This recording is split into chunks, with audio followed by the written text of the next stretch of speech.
Hello, my name is Nicole Flanzer, and here's my interview questions. When you were a kid, who did you want to be when you grew up?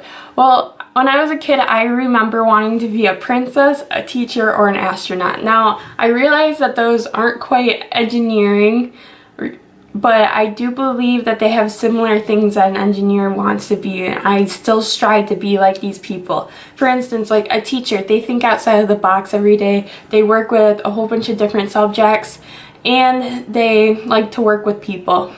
A princess is usually considered as being a role model and someone that people can always count on.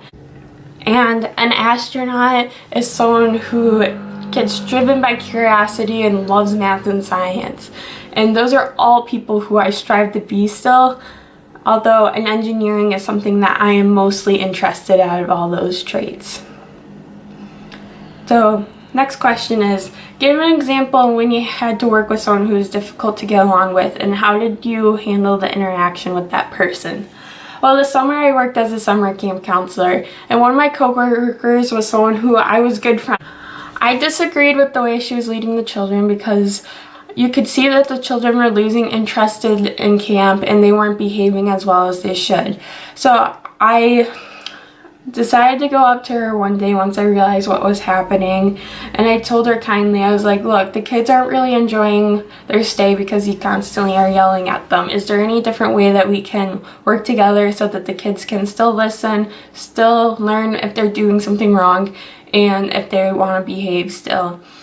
And she realized how much yelling she was actually yelling at the kids, even though it wasn't always something that they should get yelled at with. And she started to be becoming more aware of that, and if she ever went back, I kindly told her that she was starting again, and she quickly learned from it. And now I'm not saying I know how to handle kids better than she does, but it was just a disagreement that we had, and it ended up working well, and things started to come together more, and the kids started handling what they were working on a whole lot better. And the kids, you could see them having more fun and respect both of us as well. So it was just a good ending to. Next question. What are 3 things in a job that are most important to you? Well, the first thing is having good coworkers. If I have a job that has good coworkers who are always encouraging and fun to be around, that I will look forward to going to work every single day, and I will want to strive to be the best employee as I could possibly be. The next thing is having a company that encourages me to learn and grow. I love learning new things, and whenever I learn new things, I tend to feel like I'm growing more as a person and understanding more. So if I have a company that does that, then I will look forward to going to work more, and I would be very excited to be an employee there. The third most important thing is being a part of a company that creates quality products.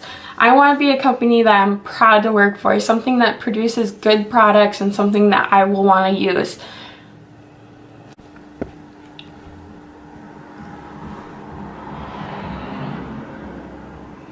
Give an example of an occasion when you use logic to solve a problem.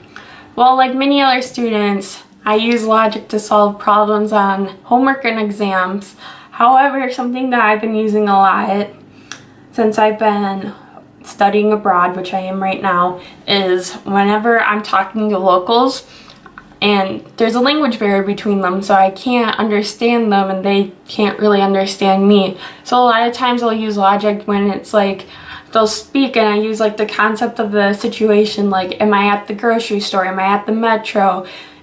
And from there I will use context clues of what words I understand from that, because I can understand some Spanish but not every word of it. So what I'll do is I'll listen to like things that I understand, and then I will say some of the few words that I do know in Spanish, and then usually we can form a communication. But a lot of times, like, I'll have to use the logic of what words I understand or what are the context of the situation. What was the first thing you ever designed? So when I was a kid, I was always drawing things. I was always playing with K'NEX or Legos or Tinker Toys or any of these other creative toys. So I can't exactly pinpoint the exact thing that I designed. However, I can pinpoint the exact thing I went through a whole design process, like prototypes and drawings and all that fun stuff. So the first thing I designed was, well, it was like a group project, and we designed a little car pillow that like you can form, and it was like attached to the seat so you can just lean your head against. So what we did, since car pillows obviously already exist, so what we did was we found we looked up on like Amazon or something and found all the reviews about what people liked about car pillows and what people disliked about it. So we found through past experiences or looking at the reviews, so a lot of people noticed that their neck was like shrinking down into the pillow. So what we did is we made like a little, like the inside support being really hard, but then on the outside of the support, we've made like this cushion that was still rather comfortable, and you didn't have to use your neck muscles as much, so you can easily just relax in the car. And then, so we decided to draw like drawings of what we were thinking, and then we all kind of came to the conclusion that it should like kind of shape your head and your shoulders to make it a lot more relaxing. And then we also kind of looked at materials that we can make with, and because ours was just prototypes, we just kind of used styrofoam and foam and then like a fabric, which ended up being rather comfortable. And so this was actually part of a design challenge, and so we had a whole bunch of customers, or people of our school and other people who just wanted to come in and vote their money on each product. So our product was actually in the top of our class, and so that was one of the first things I ever went through the whole design process. Thank you for your time, for listening to me speak. I very appreciate and hope to hear back soon. Thank you.